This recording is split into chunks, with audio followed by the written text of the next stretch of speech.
오늘의 사연 시작합니다. 안녕하세요.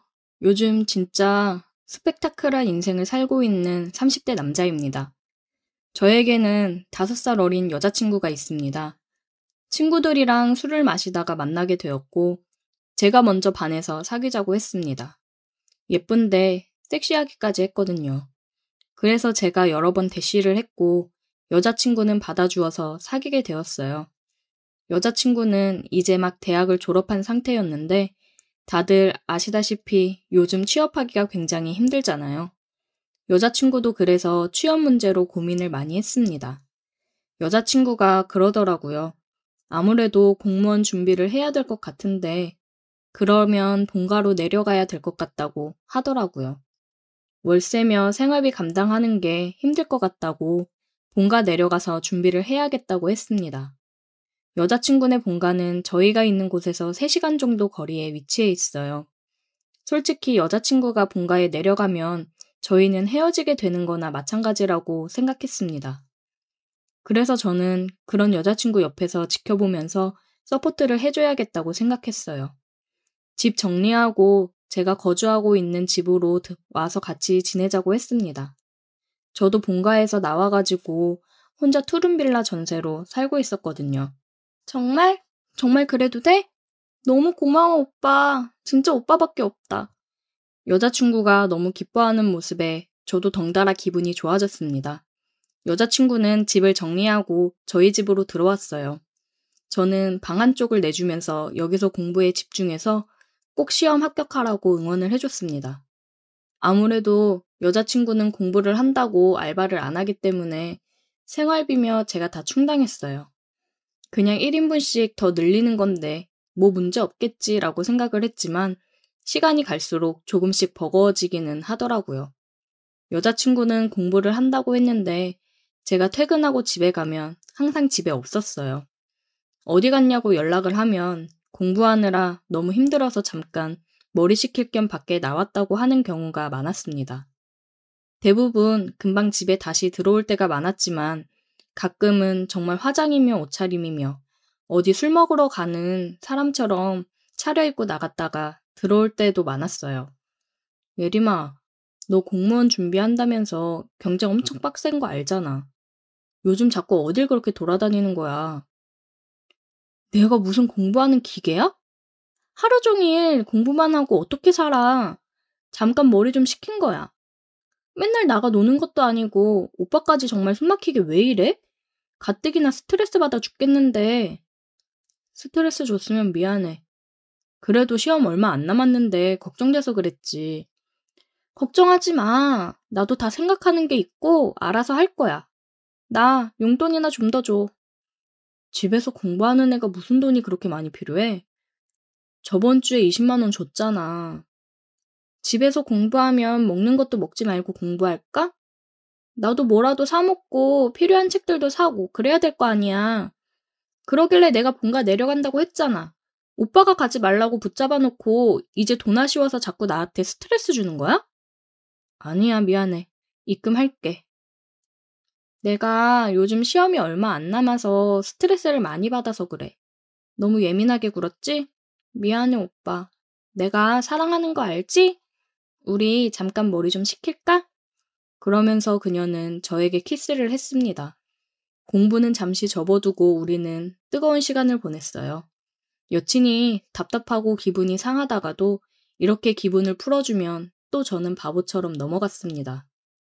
그러다 여친이 시험 보는 날이 돼서 아침 일찍 일어나 아침도 준비해주고 주말인데 갑작스레 일이 잡혀서 늦게 들어올 것 같다고 내일 시험 끝난 기념 파티하자고 얘기하고 시험장에 데려다 줬습니다. 여자친구가 시험 끝내고 들어오면 깜짝 파티를 해줄 생각이었어요. 저는 아침 운동을 갔다가 장을 보러 갔습니다.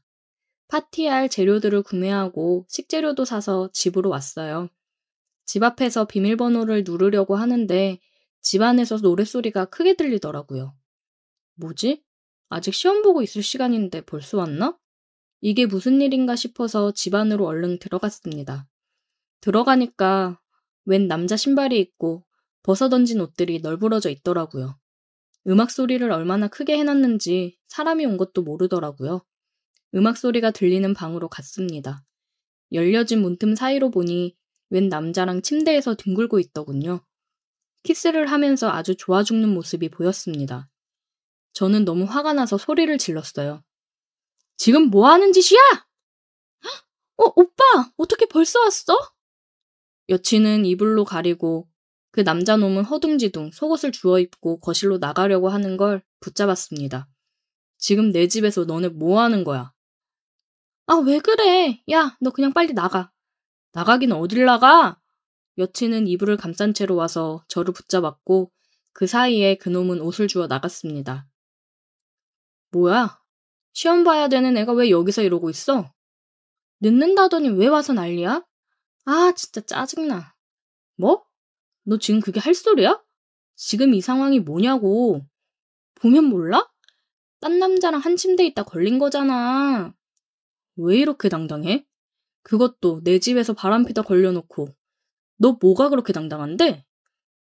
어차피 이 집에서도 나가려고 했어. 헤어지자 할 생각이었는데 잘 됐네. 짐은 내일 가지고 갈게. 너무 당당하게 저렇게 얘기를 하고 옷을 입고 나가는 여친을 보면서 할 말을 잃었습니다. 언제부터 다른 놈을 만나고 있었던 건지, 아니, 처음부터 나를 사랑하기는 했었던 건지, 모든 게 의심이 되었고 믿기지 않았습니다. 저는 그냥 호구였나 봐요. 돈줄이라고 생각을 했나 봅니다. 너무 화가 나는데 화를 내려고 해도 잘못이 없다는 듯이 당당한 사람한테 무슨 화를 낼 수가 있겠어요. 그냥 바보같이 다 퍼준 제가 잘못인 거죠. 다음 날 여친은 용달을 불러서 짐을 빼갔습니다. 마지막까지 정말 잔인하면서도 어이가 없었습니다. 이제는 전 여친이 된 그 여자가 떠나고 난 뒤 저는 매일 술로 밤을 지새웠습니다. 배신감이 너무나도 컸어요. 다른 것도 아니고 내 집에서 나와 함께했던 그 침대 위에서 다른 남자랑 함께 뒹굴던 그 모습이 잊혀지지 않았습니다. 어디 가서 말하기도 쪽팔려서 집 앞 포장마차에서 매일 혼자서 술을 마셨어요. 그런데 한 여자가 말을 걸었습니다. 무슨 일 있어요? 요즘 보니까 매일 혼자 와서 술 마시던데. 아니요, 괜찮습니다. 그냥 힘든 일이 좀 있어서요. 힘든 거 있으면 얘기해봐요. 속에 담아두고 있으면 굶어서 터져요. 내가 들어줄게. 저는 그녀의 말에 뭐에 홀린 듯 상황을 다 얘기했습니다. 어딘가 하소연을 할 곳이 필요했나 봐요. 그년 아주 몹쓸 년이네. 지금이라도 알아서 천만다행이라고 생각해요. 그래도 배신감이 너무 크네요. 힘들어요. 그녀는 저 대신 욕을 해주면서 대신 분풀이를 해주었습니다. 얘기를 나눠보니 그녀도 남편이 바람나서 새살림 차려 나갔는데 교통사고로 죽었다고 하더라고요. 그래서 일찍이 과부가 되었다고 했습니다. 포장마차는 아는 언니 도와 가끔씩 일 도와주러 오는데 요즘 제가 계속 혼자 와서 술이 떡이 되게 마시고 가서 신경이 쓰였다고 하더라고요. 그녀의 위로에 저도 조금은 마음이 진정이 되었습니다. 내가 여자친구가 바람핀 거 잊게 해줄까요? 네. 저는 홀린 듯 대답을 했습니다. 그녀는 저를 일으켜 저희 집으로 가자고 하더라고요. 여기 빌라 살죠? 나도 여기 살아요. 그녀와 함께 집으로 들어왔고 그녀는 저를 침대로 데리고 갔어요. 여기서 그 여자가 다른 놈이랑 했다 그거죠? 네. 나랑 여기서 똑같이 할래요? 그럼 그 여자랑 남자는 생각도 안 날걸요? 저는 이게 지금 무슨 소리인가 싶었습니다. 실은 나 전부터 그쪽 지나가다가 봤었는데 계속 마음에 들었거든요. 근데 어린 양아치 같은 여자는 왜 만나나 했지. 내가 그 여자 싹 다 잊게 해줄게. 할래? 얘기를 들은 저는 바로 그 여자에게 달려들었습니다. 이 여자랑 하면 정말 여자친구가 다른 남자랑 이 침대에서 뒹굴었던 게 잊혀질 것 같았습니다. 그렇게 저는 키스를 했고 그녀는 연륜에서 나오는 노련함이 보였어요. 일찍이 과부가 되었다고 들었는데 그동안 이 욕구를 어떻게 풀었을지 궁금했습니다. 그녀와 하면서 전 여친은 정말 생각도 안 났습니다. 저는 이 여자의 스킬에 정신을 못 차리고 있었습니다. 한바탕 이 여자와 뜨거운 밤을 보내고 술에 취해서 저는 잠이 들었습니다. 다음날 눈을 떠보니 옆에서 저를 꼭 껴안고 자고 있더군요. 천천히 다시 살펴보는데 과부라고 하기에는 이쁘장하고 글래머러스한 몸매에 끝내줬습니다. 그녀는 눈을 뜨고 저를 향해 싱긋 웃어주었어요. 아침 준비를 해주며 이야기를 하는데 저희 집 위층에 사는 여자더라고요. 궁금했던 나이를 물어봤는데 40살이라고 했습니다. 제 또래라고 생각해도 될 정도의 미모였어요. 저랑 나이 차이가 8살이 나더라고요. 그러면서 하는 말이 자기 돈 많으니까 너가 그동안 호구처럼 썼던 돈들 자기가 저한테 해주겠다고 하더라고요. 그 대신 자기랑 만나는 거 어떠냐고요. 과부가 얼마나 외로운지 알지? 나 어젯밤에 너무 좋았는데. 자긴 어때? 계속 만나볼래? 네, 좋아요. 저는 생각할 것도 없이 바로 좋다고 대답했습니다. 어젯밤이 진짜 살아오면서 겪었던 밤 중에 가장 좋았던 밤이었어요. 이 여자 덕분에 제가 홍콩에 다녀온 기분이었습니다. 그렇게 저희는 만남을 가졌고 그녀는 말했던 것처럼 저에게 이것저것 많이 해주려고 하더라고요. 돈 많은 여자는 만나본 적이 없어서 색달랐습니다. 언제까지 이 관계가 지속될지는 모르겠지만 바람핀 여친을 떠나보내고 이런 행운이 저에게 찾아온 게 오히려 감사한 일이 되었네요. 다들 돈 없는 어린 여친 만나다 뒤통수 맞지 마시고 돈 많은 여친 만나서 행복하게 사십시오. 오늘의 사연 여기까지입니다. 오늘도 들어주셔서 감사해요. 구독, 좋아요, 알림 설정 부탁드려요. 안녕하세요. 저는 30대 후반의 여성입니다. 약간은 혼란스러운 상황을 겪고 있습니다. 제게는 애지중지 키운 아들이 있었습니다. 아들은 제가 고등학교 때부터 키운 아이입니다. 그런데 제가 낳은 아이는 아니었습니다. 처음 그 아이를 본 것은 보육원에서였습니다. 친구들과 처음 봉사활동을 갔던 곳이었지요. 그곳에서 그 아이를 처음 보았습니다. 그 아이는 아직 말도 잘 못하는 아기였습니다. 너무 귀여워서 한번 안아보고 싶었지만 봉사자들은 아이를 안을 수 없었습니다. 그래서 친구들과 다른 업무만 도와드렸습니다. 그때의 봉사활동이 2년이 되었고 대학교에 진학을 해서도 저는 봉사활동을 계속했습니다. 그동안 그 아이도 빠르게 자라더군요. 말도 잘하고 사람도 참 잘 따랐습니다. 그리고 저랑도 많이 가까워지게 되었죠. 아이가 커나가는 모습을 보는 게 신기했습니다. 그래서인지 그 아이에게 유독 정이 갔습니다. 그런 제 마음을 그 아이도 알고 있는 것 같았죠. 그 아이는 저를 엄마라 부르며 따랐습니다. 처음에는 그 모든 게 조심스러웠습니다. 그래서 원장님과 상담을 받기도 했지요. 하지만 아이의 마음을 어떻게 할 수 없었지요. 결국 저는 20살 나이에 엄마가 되어버렸습니다. 엄마라는 호칭이 부담스러웠지만 나쁘지는 않았습니다. 그 아이 때문에 저는 더욱 자주 보육원을 가야 했습니다. 그동안 저는 대학을 졸업하고 취직도 하게 되었지요. 하지만 봉사활동을 멈출 수 없었습니다. 그리고 그 아이가 커나가는 모습을 모두 지켜보았습니다. 원장님의 동행하에 초등학교 입학도 함께 했습니다. 그때는 뭔가 가슴이 찡한 느낌이었습니다. 매일 아이와 통화를 하면서 안부를 물었고 아이는 학교에서 있었던 일들을 조잘조잘 이야기했습니다. 결혼은 안 했지만 정말로 제 아이처럼 보살폈습니다. 아이도 저를 친엄마처럼 잘 따랐습니다. 아이의 일기장에는 온통 제 이야기로 가득했지요. 그런 아이의 성장을 보는 게 뿌듯하고 좋았습니다. 그렇게 우리의 관계는 계속되었습니다. 저는 아이가 중학교에 입학하는 것도 지켜보았습니다. 그리고 그 무렵 저는 사랑하는 사람이 생겼지요. 그래서 보육원에는 전처럼 자주 못 가게 되었습니다. 그리고 아이가 중학교를 졸업할 무렵 저는 사랑하던 그 사람과 결혼을 하게 되었습니다. 그 무렵 그 아이와 연락이 조금 뜸했습니다. 하지만 저는 제 결혼 준비로 정신이 없었죠. 그 아이도 축하한다는 말뿐이었고요. 그 아이에게는 미안했지만 제가 너무 바빴습니다. 그때는 그 아이를 신경 쓸 여유가 없었죠.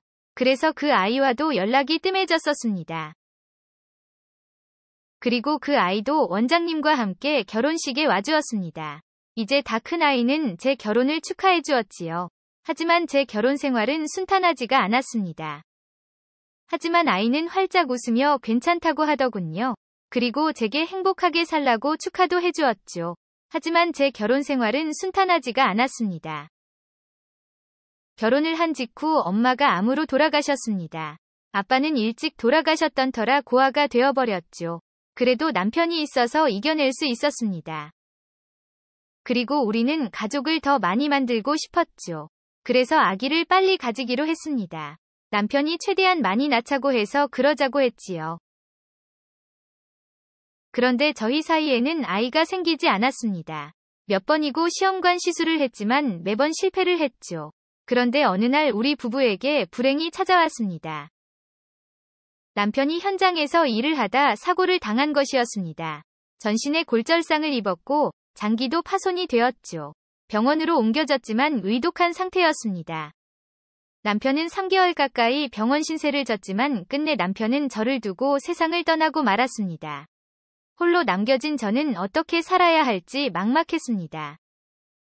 그 무렵에 그 아이는 고등학교에 진학을 했고 저와는 가끔 전화통화를 하고 지내는 정도였습니다. 남편의 병수발을 하느라 저는 여유가 전혀 없었죠. 그렇게 남편을 잃고 나니 아무것도 할 수가 없었습니다. 마치 세상이 무너진 것 같은 충격이었습니다. 그런데 남편의 장래에 아이가 찾아왔었습니다. 체격은 이제 어엿한 성인의 느낌이었습니다. 아이는 저를 꼭 안아주면서 저를 위로했습니다. 그리고 장례식 내내 저를 도와주었습니다. 그제야 말라버렸던 눈물이 터지더군요. 아이의 품에 안겨서 엄청 울었습니다. 저를 달래주는 아이의 목소리에 든든함을 느꼈습니다. 아이는 마치 자신이 상주인 것처럼 행동했습니다. 그 모습에 저도 마음의 위안을 받게 되었습니다. 누군가 제가 의지할 사람이 있다는 느낌이었습니다. 그리고 아이는 자기가 이제 엄마를 지켜주겠다고 하더군요. 그 말이 너무 든든하고 위로가 되었습니다. 덕분에 남편의 장례는 무사히 치를 수 있었습니다. 여전히 큰 충격을 받았지만 이겨낼 수 있을 것 같았습니다. 그 아이의 존재가 제게는 정말 든든한 힘이 되었죠. 마치 정말 제 아들인 것처럼 느껴졌습니다. 소홀했던 사이에 아이는 훌쩍 자라 있었죠. 저는 아이에게 미안한 마음이 들었습니다. 커버린 아이가 한결같이 저를 걱정해 주었습니다. 저는 슬픔을 털고 일상으로 복귀를 하게 되었고 아들은 이제 대학 입학을 준비하게 되었습니다. 그리고 아들은 극심한 스트레스를 받기 시작했습니다. 그래서 우리는 따로 만나서 대화를 나누었습니다. 아이는 보육원을 떠나 독립을 하는 것을 두려워하더군요. 어린 나이에 독립을 한다는 게 엄청난 부담이었죠. 몸은 다 컸지만 독립을 하기에는 어렸습니다. 그래서 혼자 집도 알아보고 일자리도 알아보았더군요. 하지만 그 모든 것이 아이에게는 극도의 스트레스였지요. 그 모습에 저는 마음이 아파왔습니다. 이제는 제가 정말로 저 아이를 지켜주고 싶었죠. 그래서 보육원을 나오면 우리 집으로 오라고 했습니다. 아이는 크게 놀라서 저를 바라보더군요. 그래서 지금은 입시 준비만 잘하라고 했습니다. 그리고 아들은 정말 독하게 공부를 했습니다. 저도 아이를 생각하면서 열심히 일을 했습니다. 나중에 아이가 필요할 때 엄마처럼 도와주고 싶었죠. 그래서 악착같이 돈을 모으기 시작했습니다. 시험을 칠 때마다 제게 엄청 자랑을 하더군요. 저도 아이의 성적표를 보는 게 무척 즐거웠습니다. 그리고 아들은 목표로 했던 대학에 입학을 했습니다. 하지만 아이는 제 집으로 오지 않았습니다. 스스로의 힘으로 살아보고 싶다고 하더군요. 돌아갈 집이 있다는 것만으로도 의지가 된다고 했죠. 아이는 그대로 보육원을 떠나게 되었습니다. 그리고 그대로 대학교 기숙사에 입학을 했습니다. 하지만 방학이면 제가 있는 집으로 왔습니다. 아들과 함께 있으니 정말 든든했습니다. 아들은 버스 정류장에 마중을 나와주기도 했습니다. 그 모습에 하루의 피로가 다 날아가는 기분이었죠. 아들을 도와주고 싶었는데 오히려 제가 더 많은 도움을 받기 시작했습니다. 그래서 항상 고맙고 미안했습니다. 퇴근을 하는 게 너무 즐거웠고 아들과 함께 밥을 먹고 대화를 나누었습니다. 남편이 떠난 뒤 처음으로 사람 사는 것 같았죠. 아들이 다시 학교 기숙사로 돌아갔을 때 사실 혼자 엄청 많이 울었습니다. 불 꺼진 집에 혼자 들어오는 게 무섭기도 했죠. 그럴 때면 어김없이 아들에게 전화가 왔습니다. 마치 제 기분을 모두 아는 것처럼 저를 달래더군요. 그렇게 아들과 통화를 하다가 잠이 들기도 했습니다. 그런데 어느 날 저녁에 전화가 한 통 걸려왔습니다. 전화를 건 사람은 경찰이었습니다. 아들이 병원에 입원을 했다는 소식이었습니다. 저는 깜짝 놀라 곧바로 병원으로 달려갔습니다. 죽은 남편의 모습이 떠올라 손발이 떨려왔습니다. 머릿속에 온갖 나쁜 생각이 다 떠올랐습니다. 아들이 잘못될까봐 너무 두려웠지요. 떨리는 마음으로 병원으로 들어갔습니다. 병원에서 보니 아들은 팔에 붕대를 감고 잠들어 있었습니다. 병원에 물어보니 팔뼈에 금이 갔다고 하더군요. 아르바이트를 하다가 사고를 당한 것 같았습니다. 지금은 진통제 주사를 맞고 잠든 것 같았습니다. 잠든 아이의 모습에 눈물이 쏟아졌습니다. 병실에서 미친 여자처럼 오열하며 울었던 것 같습니다. 하나뿐인 가족을 잃는 상상에 두렵기도 했습니다. 그리고 병원에서는 보호자를 찾더군요. 수술이 필요해서 보호자 동의를 받으려 하더군요. 하지만 너무 당황스러운 일이 있었습니다. 법적으로 저는 아이의 보호자가 아니었습니다. 그래서 동의서 작성을 할 자격도 안 되었죠. 순간 너무 당황스러웠습니다. 저는 아이를 위해서 해줄 수 있는 게 없었습니다. 우리의 관계를 다시 한번 깨닫고는 마음이 너무 아팠습니다. 저는 아이에게 그저 남일 뿐이었던 것이죠. 결국 아이가 깨어난 뒤에 스스로 의사로 수술을 받았습니다. 수술을 마치고 저는 아들을 데리고 집으로 왔습니다. 아이를 집에서 보살폈지만 마음이 계속 무거웠습니다. 아이에게 무슨 일이 생겨도 저는 보호자가 아니었던 것이죠. 아들은 저랑 함께 있는 걸 좋아하면서도 눈치를 보더군요. 제 기분이 좋지 않은 걸 아들도 알고 있었죠. 그러다 아들과 대화를 나누게 되었습니다. 결국 저는 제가 가지고 있던 고민을 털어놓았습니다. 아들에게 문제가 생겨도 할 수 있는 게 없어서 슬프다 했죠. 하지만 그건 아들도 마찬가지였습니다. 제게 문제가 생겨도 아들이 법적 보호자가 될 수 없었죠. 괜히 말을 꺼냈다가 서로 눈물만 흘리게 되었죠. 그리고 아들이 저를 꼭 안아주었습니다. 아들은 누가 뭐래도 제 아들이라고 하더군요. 그리고 엄마를 평생 보살필 거라고 말해주었습니다. 저는 그런 아들의 마음이 너무 고마웠습니다. 하지만 아들의 눈에서도 슬픈 기색이 역력했습니다. 아무리 그래도 우리는 법적으로 남남이었죠. 아이 몰래 입양을 하는 방법도 알아보았습니다. 하지만 혼자라서 입양이 안 된다고 하더군요. 도무지 가족이 될 방법이 없어서 너무 슬펐습니다. 다행히 아이는 빠르게 회복을 했습니다. 뼈도 이상 없이 붓기 시작한 상태였고요. 저는 아들의 아르바이트를 못하게 했습니다. 하지만 아들은 생활비라도 벌어야 하는 입장이었죠. 그래서 아들을 기숙사에서 나오게 했습니다. 그리고 제 집에서 함께 지냈자고 했지요.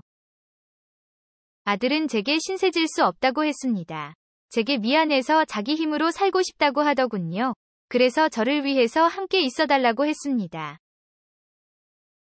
혼자 지내는 게 너무 외롭고 무섭다고 했습니다. 그제야 아들의 마음도 움직였습니다. 아들은 제 말대로 하기로 했습니다. 하지만 아들은 아르바이트를 그만두지 않았습니다. 그저 조금 덜 위험한 아르바이트로 바꾸었을 뿐이었죠. 그래도 집에 아들이 있으니 너무 좋았습니다. 함께 밥도 먹고 대화도 나누었습니다. 잘 때도 가끔은 아들의 품에 안겨서 자기도 했습니다. 성인이 된 남자의 품이라 조금 어색하긴 했습니다. 아이도 조금은 불편한지 몸을 웅크리더군요. 그래도 아들인데 어떠냐 싶었죠. 다시 저는 행복을 느끼고 있었습니다. 그러다 제 생일날이 다가왔습니다. 아들은 아침부터 미역국을 끓여놓았고 케이크도 준비를 해두었더군요. 아들이 제게 할 말이 있다고 했습니다. 그런데 아들의 표정이 사뭇 진지했습니다. 대체 무슨 소리를 하려고 그러는지 긴장이 되더군요. 그리고 아들은 제게 작은 상자를 내밀었지요. 그 속에는 2개의 반지가 들어있었습니다. 저는 그게 뭔지 알 수 없었습니다. 그런데 아이가 제게 놀라운 말을 하더군요. 자기와 결혼을 하자고 말이죠. 저는 그게 무슨 소리인지 다시 물었습니다. 자기가 제 보호자가 되고 싶다고 했습니다. 그런데 아무리 생각해도 방법이 없었다고 했죠. 그래서 결혼을 하면 법적 보호자가 될 수 있다더군요. 아이도 저와 가족이 되려고 많이 알아봤더군요. 저는 결국 포기했지만 아이는 아이였습니다. 아이는 쉬운 방법이 있다는 사실을 알고 있었습니다. 아무리 그래도 이건 좀 당황스러웠습니다. 하지만 아이는 또 다른 이야기를 하더군요. 사실 예전부터 여자로서 저를 사랑했다고 했습니다. 항상 저만 바라보며 살았다고 했습니다. 가족이 될 방법을 찾아보면서 확신을 했다더군요. 엄마가 아닌 아내로 저와 함께하고 싶다고 말이죠. 받아주지 않는다면 독립을 할 것이라고 하더군요. 그 결심이 가벼운 마음은 아닌 것 같았습니다. 이미 이전과 같은 관계로 돌아가기는 힘들었습니다. 저는 너무 당황스러워 어찌할지 갈피를 못 잡았습니다. 받아들이는 것도 이상했지만 거절도 못했습니다. 그렇게 망설이고 있으니 아이가 먼저 용기를 내더군요. 아이는 조용히 저를 자기 품으로 안아주었습니다. 그리고 저는 끝내 아이를 밀어내지 않았습니다. 아이는 그대로 제게 입술을 맞추었습니다. 그 시도가 어떤 의미인지 알 수 있었습니다. 당황스러웠지만 피하고 싶지가 않았습니다. 제게는 이 아이가 필요했으니까요. 그래서 끝내 거절을 하지 못했습니다. 당황스러운데도 가슴이 떨려오기 시작했습니다. 결국 저는 엄마가 아닌 여자로서 그를 받아들였습니다. 싫지는 않았지만 너무 혼란스러웠습니다. 아들처럼 키웠던 아이가 남자가 되어 저를 안고 있었죠. 너무 비현실적인 상황이라 받아들이기 쉽지 않았습니다. 하지만 우리에게는 가족이 필요했고 아이는 저와 진짜 가족이 되고 싶어 했습니다. 그래서 저도 점점 그를 온전히 받아들이게 되었죠. 우리끼리 반지를 주고받고 미래를 약속했고 그는 곧바로 혼인신고를 하기도 했습니다. 그는 빨리 아기를 만들고 싶어 하고 있습니다. 그의 품에 안겨 있으면 행복합니다. 하지만 이래도 되는지 여전히 혼란스럽습니다. 저는 분명 그가 좋습니다. 하지만 아들로서 좋아하는지 아니면 남자로서 좋아하게 된 것인지 지금도 확신이 서지 않습니다. 물론 저는 그와 평생 함께 싶습니다. 하지만 이렇게 남자로서 그를 받아들이고 살아도 될지 여전히 두려운 마음이 듭니다. 하지만 그와 평생 함께하고 싶습니다. 조심스럽지만 그의 아내가 되고자 합니다.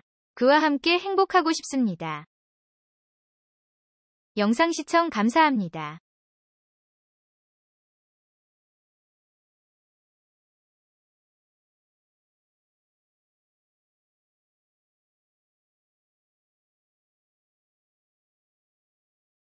오늘의 사연 시작합니다.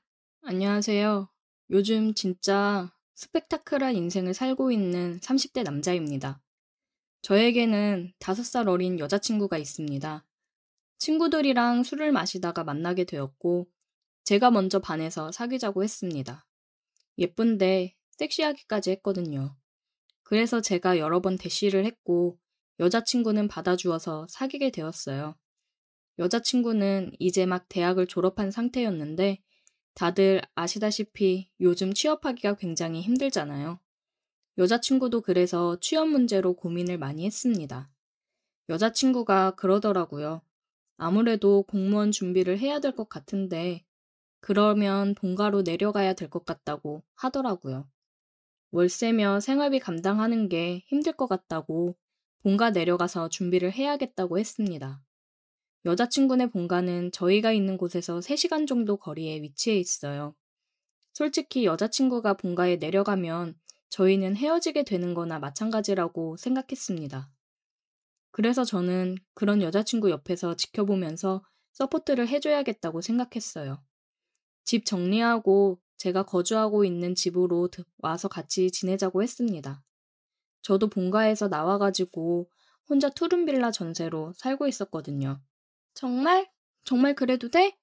너무 고마워, 오빠. 진짜 오빠밖에 없다. 여자친구가 너무 기뻐하는 모습에 저도 덩달아 기분이 좋아졌습니다. 여자친구는 집을 정리하고 저희 집으로 들어왔어요. 저는 방 한쪽을 내주면서 여기서 공부에 집중해서 꼭 시험 합격하라고 응원을 해줬습니다. 아무래도 여자친구는 공부를 한다고 알바를 안 하기 때문에 생활비며 제가 다 충당했어요.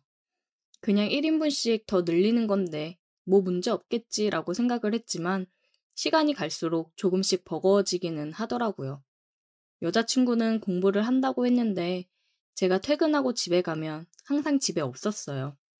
어디 갔냐고 연락을 하면 공부하느라 너무 힘들어서 잠깐 머리 식힐 겸 밖에 나왔다고 하는 경우가 많았습니다. 대부분 금방 집에 다시 들어올 때가 많았지만 가끔은 정말 화장이며 옷차림이며 어디 술 먹으러 가는 사람처럼 차려입고 나갔다가 들어올 때도 많았어요. 예림아, 너 공무원 준비한다면서 경쟁 엄청 빡센 거 알잖아.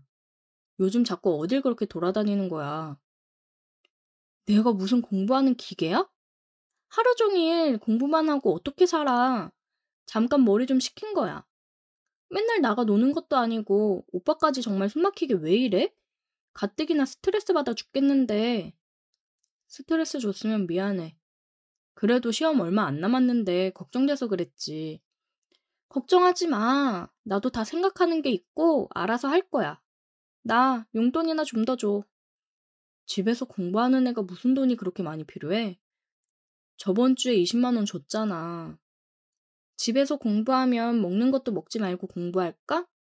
나도 뭐라도 사 먹고 필요한 책들도 사고 그래야 될 거 아니야. 그러길래 내가 본가 내려간다고 했잖아. 오빠가 가지 말라고 붙잡아 놓고 이제 돈 아쉬워서 자꾸 나한테 스트레스 주는 거야? 아니야, 미안해. 입금할게. 내가 요즘 시험이 얼마 안 남아서 스트레스를 많이 받아서 그래. 너무 예민하게 굴었지? 미안해, 오빠. 내가 사랑하는 거 알지? 우리 잠깐 머리 좀 식힐까? 그러면서 그녀는 저에게 키스를 했습니다. 공부는 잠시 접어두고 우리는 뜨거운 시간을 보냈어요. 여친이 답답하고 기분이 상하다가도 이렇게 기분을 풀어주면 또 저는 바보처럼 넘어갔습니다. 그러다 여친이 시험 보는 날이 돼서 아침 일찍 일어나 아침도 준비해주고 주말인데 갑작스레 일이 잡혀서 늦게 들어올 것 같다고 내일 시험 끝난 기념 파티하자고 얘기하고 시험장에 데려다 줬습니다. 여자친구가 시험 끝내고 들어오면 깜짝 파티를 해줄 생각이었어요. 저는 아침 운동을 갔다가 장을 보러 갔습니다. 파티할 재료들을 구매하고 식재료도 사서 집으로 왔어요. 집 앞에서 비밀번호를 누르려고 하는데 집 안에서 노랫소리가 크게 들리더라고요. 뭐지? 아직 시험 보고 있을 시간인데 벌써 왔나? 이게 무슨 일인가 싶어서 집 안으로 얼른 들어갔습니다. 들어가니까 웬 남자 신발이 있고 벗어던진 옷들이 널브러져 있더라고요. 음악 소리를 얼마나 크게 해놨는지 사람이 온 것도 모르더라고요. 음악 소리가 들리는 방으로 갔습니다. 열려진 문틈 사이로 보니 웬 남자랑 침대에서 뒹굴고 있더군요. 키스를 하면서 아주 좋아 죽는 모습이 보였습니다. 저는 너무 화가 나서 소리를 질렀어요. 지금 뭐 하는 짓이야? 오빠! 어떻게 벌써 왔어? 여친은 이불로 가리고 그 남자놈은 허둥지둥 속옷을 주워 입고 거실로 나가려고 하는 걸 붙잡았습니다. 지금 내 집에서 너네 뭐 하는 거야? 아, 왜 그래? 야, 너 그냥 빨리 나가. 나가긴 어딜 나가? 여친은 이불을 감싼 채로 와서 저를 붙잡았고 그 사이에 그놈은 옷을 주워 나갔습니다. 뭐야? 시험 봐야 되는 애가 왜 여기서 이러고 있어? 늦는다더니 왜 와서 난리야? 아, 진짜 짜증나. 뭐? 너 지금 그게 할 소리야? 지금 이 상황이 뭐냐고. 보면 몰라? 딴 남자랑 한 침대에 있다 걸린 거잖아. 왜 이렇게 당당해? 그것도 내 집에서 바람피다 걸려놓고. 너 뭐가 그렇게 당당한데? 어차피 이 집에서도 나가려고 했어. 헤어지자 할 생각이었는데 잘 됐네. 짐은 내일 가지고 갈게. 너무 당당하게 저렇게 얘기를 하고 옷을 입고 나가는 여친을 보면서 할 말을 잃었습니다. 언제부터 다른 놈을 만나고 있었던 건지, 아니, 처음부터 나를 사랑하기는 했었던 건지, 모든 게 의심이 되었고 믿기지 않았습니다. 저는 그냥 호구였나 봐요. 돈줄이라고 생각을 했나 봅니다. 너무 화가 나는데 화를 내려고 해도 잘못이 없다는 듯이 당당한 사람한테 무슨 화를 낼 수가 있겠어요. 그냥 바보같이 다 퍼준 제가 잘못인 거죠. 다음날 여친은 용달을 불러서 짐을 빼갔습니다. 마지막까지 정말 잔인하면서도 어이가 없었습니다. 이제는 전 여친이 된 그 여자가 떠나고 난 뒤 저는 매일 술로 밤을 지새웠습니다. 배신감이 너무나도 컸어요. 다른 것도 아니고 내 집에서 나와 함께했던 그 침대 위에서 다른 남자랑 함께 뒹굴던 그 모습이 잊혀지지 않았습니다. 어디 가서 말하기도 쪽팔려서 집 앞 포장마차에서 매일 혼자서 술을 마셨어요. 그런데 한 여자가 말을 걸어왔습니다. 무슨 일 있어요? 요즘 보니까 매일 혼자 와서 술 마시던데. 아니요, 괜찮습니다. 그냥 힘든 일이 좀 있어서요. 힘든 거 있으면 얘기해봐요. 속에 담아두고 있으면 골마서 터져요. 내가 들어줄게. 저는 그녀의 말에 뭐에 홀린 듯 상황을 다 얘기했습니다. 어딘가 하소연을 할 곳이 필요했나 봐요. 그년 아주 몹쓸 년이네. 지금이라도 알아서 천만다행이라고 생각해요. 그래도 배신감이 너무 크네요. 힘들어요. 그녀는 저 대신 욕을 해주면서 대신 분풀이를 해주었습니다. 얘기를 나눠보니 그녀도 남편이 바람나서 새살림 차려 나갔는데 교통사고로 죽었다고 하더라고요. 그래서 일찍이 과부가 되었다고 했습니다. 포장마차는 아는 언니 도와 가끔씩 일 도와주러 오는데 요즘 제가 계속 혼자 와서 술이 떡이 되게 마시고 가서 신경이 쓰였다고 하더라고요. 그녀의 위로에 저도 조금은 마음이 진정이 되었습니다. 내가 여자친구가 바람핀 거 잊게 해줄까요? 네. 저는 홀린 듯 대답을 했습니다. 그녀는 저를 일으켜 저희 집으로 가자고 하더라고요. 여기 빌라 살죠? 나도 여기 살아요. 그녀와 함께 집으로 들어왔고 그녀는 저를 침대로 데리고 갔어요. 여기서 그 여자가 다른 놈이랑 했다 그거죠? 네. 나랑 여기서 똑같이 할래요? 그럼 그 여자랑 남자는 생각도 안 날걸요? 저는 이게 지금 무슨 소리인가 싶었습니다. 실은 나 전부터 그쪽 지나가다가 봤었는데 계속 마음에 들었거든요. 근데 어린 양아치 같은 여자는 왜 만나나 했지. 내가 그 여자 싹 다 잊게 해줄게. 할래? 얘기를 들은 저는 바로 그 여자에게 달려들었습니다. 이 여자랑 하면 정말 여자친구가 다른 남자랑 이 침대에서 뒹굴었던 게 잊혀질 것 같았습니다. 그렇게 저는 키스를 했고 그녀는 연륜에서 나오는 노련함이 보였어요. 일찍이 과부가 되었다고 들었는데 그동안 이 욕구를 어떻게 풀었을지 궁금했습니다. 그녀와 하면서 전 여친은 정말 생각도 안 났습니다. 저는 이 여자의 스킬에 정신을 못 차리고 있었습니다. 한바탕 이 여자와 뜨거운 밤을 보내고 술에 취해서 저는 잠이 들었습니다. 다음날 눈을 떠보니 옆에서 저를 꼭 껴안고 자고 있더군요. 천천히 다시 살펴보는데 과부라고 하기에는 이쁘장하고 글래머러스한 몸매에 끝내줬습니다. 그녀는 눈을 뜨고 저를 향해 싱긋 웃어주었어요. 아침 준비를 해주며 이야기를 하는데 저희 집 위층에 사는 여자더라고요. 궁금했던 나이를 물어봤는데 40살이라고 했습니다. 제 또래라고 생각해도 될 정도의 미모였어요. 저랑 나이 차이가 8살이 나더라고요. 그러면서 하는 말이 자기 돈 많으니까 너가 그동안 호구처럼 썼던 돈들 자기가 저한테 해주겠다고 하더라고요. 그 대신 자기랑 만나는 거 어떠냐고요. 과부가 얼마나 외로운지 알지? 나 어젯밤에 너무 좋았는데. 자긴 어때? 계속 만나볼래? 네, 좋아요. 저는 생각할 것도 없이 바로 좋다고 대답했습니다. 어젯밤이 진짜 살아오면서 겪었던 밤 중에 가장 좋았던 밤이었어요. 이 여자 덕분에 제가 홍콩에 다녀온 기분이었습니다. 그렇게 저희는 만남을 가졌고 그녀는 말했던 것처럼 저에게 이것저것 많이 해주려고 하더라고요. 돈 많은 여자는 만나본 적이 없어서 색달랐습니다. 언제까지 이 관계가 지속될지는 모르겠지만 바람핀 여친을 떠나보내고 이런 행운이 저에게 찾아온 게 오히려 감사한 일이 되었네요. 다들 돈 없는 어린 여친 만나다 뒤통수 맞지 마시고 돈 많은 여친 만나서 행복하게 사십시오. 오늘의 사연 여기까지입니다. 오늘도 들어주셔서 감사해요. 구독, 좋아요, 알림 설정 부탁드려요. 내게는 오랜 친구가 있었다. 중학교부터 고등학교까지 함께한 친구였다. 우리는 엄청 자주 어울려 다녔다. 서로의 집에도 자주 찾아갔다. 그래서 가족들과도 다 아는 사이였다. 친구네 집에서 자고 오는 일도 많았다. 그리고 친구에게는 누나가 한 명 있었다.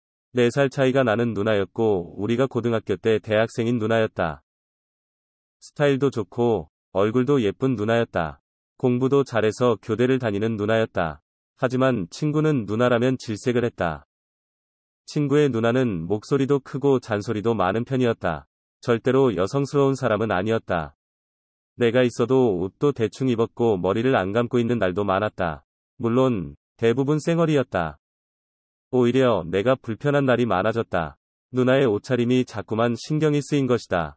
하지만 내색하지는 못했다. 가끔 아주머니가 혼을 내시기는 했다. 동생 친구 있는데 신경 좀 쓰라고 하셨다.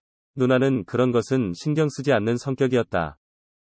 친구도 진저리를 쳤다. 저런 여자를 누나 데려갈까 불쌍하다고 했다. 전형적인 남매 사이였다. 하지만 누나도 분명 매력있는 사람이었다. 차려입고 화장도 하면 정말 예뻤다. 성격도 씩씩해서 건강한 느낌이었다. 확실히 또래 친구들과는 다른 성숙함이 있었다. 대화를 해보면 확실히 어른 같은 느낌이었다. 그래서 누나를 존경하는 마음이 있었다. 자연스럽게 누나랑도 편한 사이가 되었고 대학교에 진학할 때 누나는 조언도 많이 해주었다. 그리고 누나는 그대로 졸업하면서 교사가 되었다. 성인이 되면서 친구와 종종 술을 마셨다. 이런저런 조언도 해주고 격려도 해주셨다. 물론 술값도 흔쾌히 내주기도 했다. 그러던 어느 날 친구 부모님이 시골을 가셨다. 그래서 친구네 집에서 술을 마시기로 했다. 우리는 치맥을 먹으며 축구 중계를 보기로 했다. 당연히 누나도 퇴근하고 함께했다. 샤워를 하고 나온 누나는 내 옆자리에 앉았다. 언제나처럼 꾸미고 그런 건 없었다. 젖은 머리카락과 커다란 티셔츠 차림이었다. 익숙해질만도 한데 눈을 둘 곳이 없었다. 그렇게 우리는 간단히 치맥을 즐겼다. 축구 중계가 끝나고 본격적으로 술자리를 가졌다. 다른 음식을 배달시켰고 술도 더 꺼내왔다. 부모님이 안 계셔서 일탈을 한 것이다. 그러다 술을 과하게 마시게 되었다. 친구가 먼저 술을 먹고 뻗었고 누나와 한 잔 더 마신 기억이 났다. 하지만 그 뒤로 눈을 떠보니 방안이었다. 그리고 몸으로 뭔가 좋은 감촉이 느껴졌다. 누나가 내 품에 안겨 잠이 들어 있었다. 그제야 어렴풋이 지난밤 기억이 났다. 술에 취해 내가 누나에게 들이댔던 것 같았다. 그리고 누나도 술에 취해 있었다. 누나도 술에 취해서 내 고백을 받아주었다. 우리는 곧바로 키스를 했던 기억이 났다. 그리고 누나와 그대로 사랑도 나누었다. 술에 취한 우리는 몇 번이고 넘어졌었다. 그러면서도 본능대로 움직였던 기억이 났다. 순간 등골에 소름이 끼치는 기분이었다. 그 순간도 내 피부에 누나의 피부가 닿는 느낌이 났다. 어젯밤의 일이 꿈이 아니었던 것이다. 사고를 쳐도 단단히 친 것이 확실해졌다. 하지만 정신이 번쩍 들었다. 집에는 우리만 있는 게 아니었다. 나는 얼른 누나의 몸에서 떨어졌다. 나는 황급히 보이는 옷을 찾아보았다. 그러다 황급히 거실로 달려나갔다. 그곳에 내 옷과 누나의 옷이 보였다. 누나의 팬티와 브라가 바닥에 널브러져 있었다. 다행히 친구는 아직 일어나지 않은 것 같았다. 나는 친구가 나오기 전에 서둘러 옷을 챙겼다. 그리고 누나의 방으로 돌아왔다. 그때 누나도 정신을 차린 듯 눈을 뜨고 있었다. 누나도 당황한 표정이었다. 나는 누나의 옷들을 방 안에 던져넣고 거실로 나갔다. 잠시 후 친구가 부스스한 표정으로 나왔다. 나는 소파에서 잠들었던 것처럼 행동을 했다. 친구는 아무것도 모른 채 나를 깨웠다. 그리고 함께 거실을 치웠다. 누나는 내가 나갈 때까지도 방에서 나오지 않았다. 다행히 아무런 일도 없이 한 고비를 넘겼다. 하지만 내 머릿속은 복잡했다. 누나를 안았던 그 느낌이 자꾸 생각났다. 누나에게 한 짓이 죄책감처럼 느껴졌다. 이제 누나를 어떻게 봐야 하나 싶었다. 하지만 내심 누나와 그런 일이 싫지만은 않았다. 그리고 며칠 뒤 누나를 만났다. 누나가 먼저 만나자고 연락을 한 것이다. 나는 걱정 반 기대 반으로 누나를 만났다. 하지만 누나는 의외로 담담한 표정이었다. 입조심하라고 나에게 당부를 할 뿐이었다. 오히려 내가 더 어색해했던 것 같았다. 한번 몸을 섞고 나니 누나가 여자로 보였었다.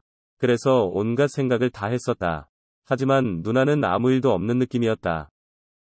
사실 온갖 상상을 하며 누나를 만났다.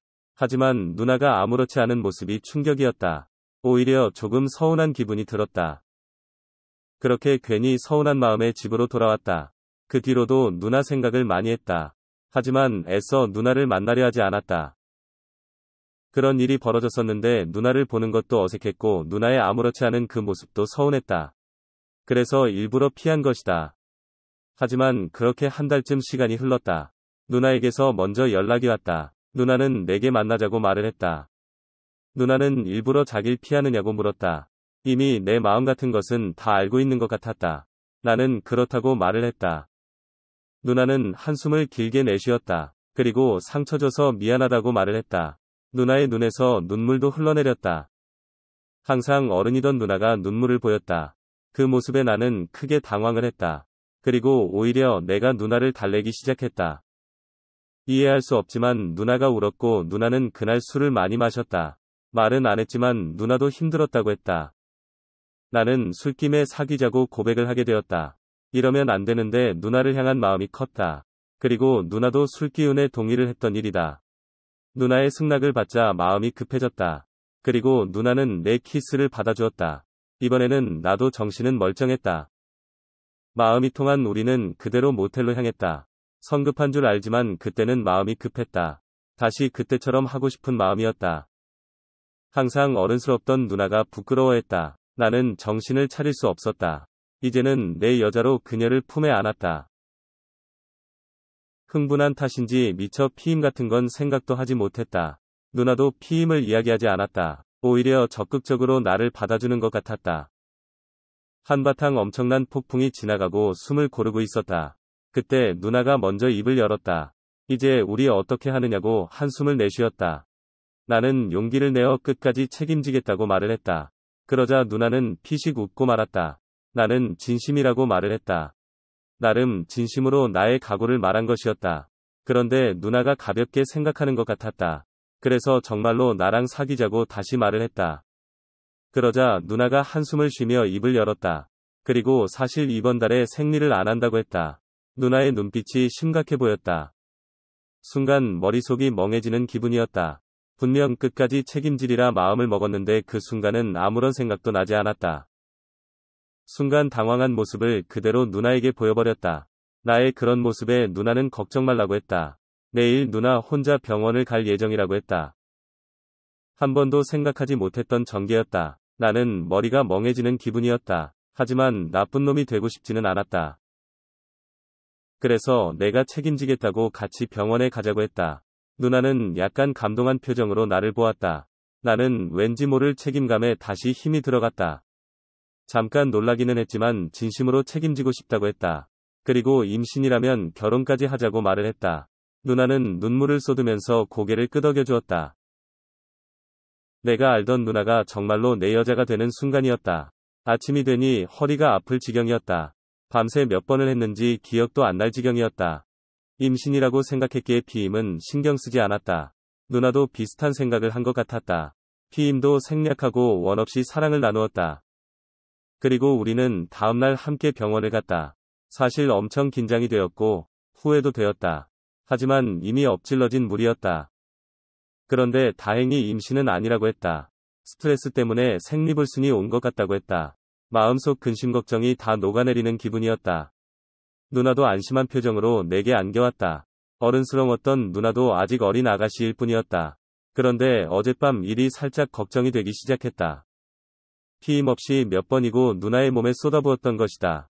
어차피 임신이라 생각했기에 마구 뿌려댔었다. 설마 아니겠지 하고 생각했지만 찜찜하기는 했다. 그런데 불길한 예감은 꼭 맞아 떨어졌다. 누나는 한 달 뒤에도 생리를 하지 않았다. 테스트기를 써보니 선명한 두 줄이었다. 이제 누나는 불안한 표정도 아니었다. 당당히 내게 책임을 지라고 말을 했다. 나는 알겠다고 말을 하고 다시 확인을 했다. 병원에서 선명한 초음파 사진을 받아보았다. 뭔가 허탈한 기분이 들기도 했고 누나에게 속은 것 같은 기분이 들기도 했다. 그렇게 누나는 마누라가 되었다. 친구의 말처럼 누나는 무서운 사람이었다. 그때 그 안쓰러운 눈빛을 보지 말았어야 했는데.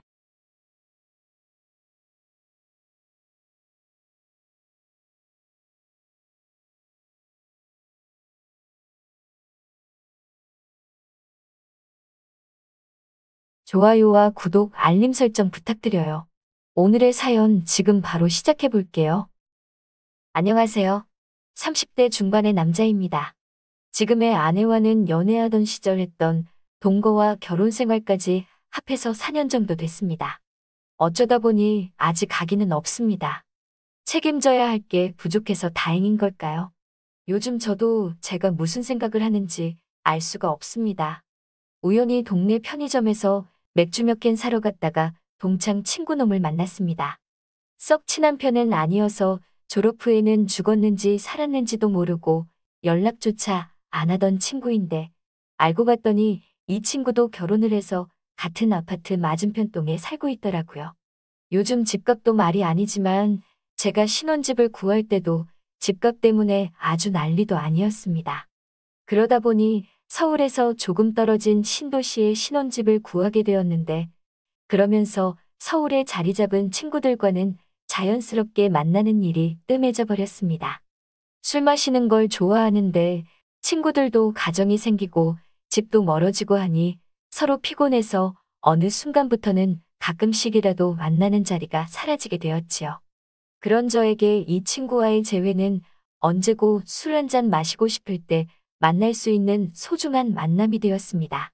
퇴근 후에 편의점 앞에서 맥주 한 캔 마시면서 그간 어떻게 지냈는지 안부를 묻고 있었는데 귀가가 늦어지자 친구놈 와이프가 걱정이 됐는지 편의점까지 마중을 나오더라고요. 저랑 있는 걸 몰랐는지 집에서 입는 수수한 차림과 화장을 안 한 모습이 부끄러웠는지 저 먼발치서 친구놈을 불러서 데려갔습니다. 그 와중에도 허리를 숙여 인사를 하는 모습이 예의는 있어 보이는 사람이라는 느낌이 들었습니다. 먼발치서 보았을 뿐인데도 친구의 아내의 모습은 강렬했습니다. 나란히 섰을 때 친구와 키도 비슷해 보였고 대충 차려입은 모습도 몸매가 좋다 보니 옷이 살아 보였습니다. 마치 모델 같은 모습이었습니다. 위에 걸친 외투 아래로 보이는 펑퍼짐한 하체가 걸을 때마다 좌우로 실룩이는 뒷모습이 사라질 때까지 친구 부부를 바라보고 있었습니다. 저의 아내도 스타일이 좋은 편이긴 한데 아내는 요즘 여자들이 좋아하는 마른 몸매를 가지고 있었습니다. 아내와는 다른 볼륨 있는 뒷모습이 기억에 남았습니다.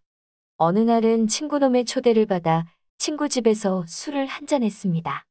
거하게 차려진 상차림보다 놀라웠던 건 가까이서 처음 본 재수 씨의 미모였습니다. 멀리서 봤을 때랑은 비교도 안 되는 아름다움의 시선을 빼앗겼습니다. 집에서 그렇게 화장을 할 필요까지 있었겠냐는 생각이 들었지만 쌍꺼풀이 진한 커다란 눈과 통통한 입술이 정말 매력적이었습니다.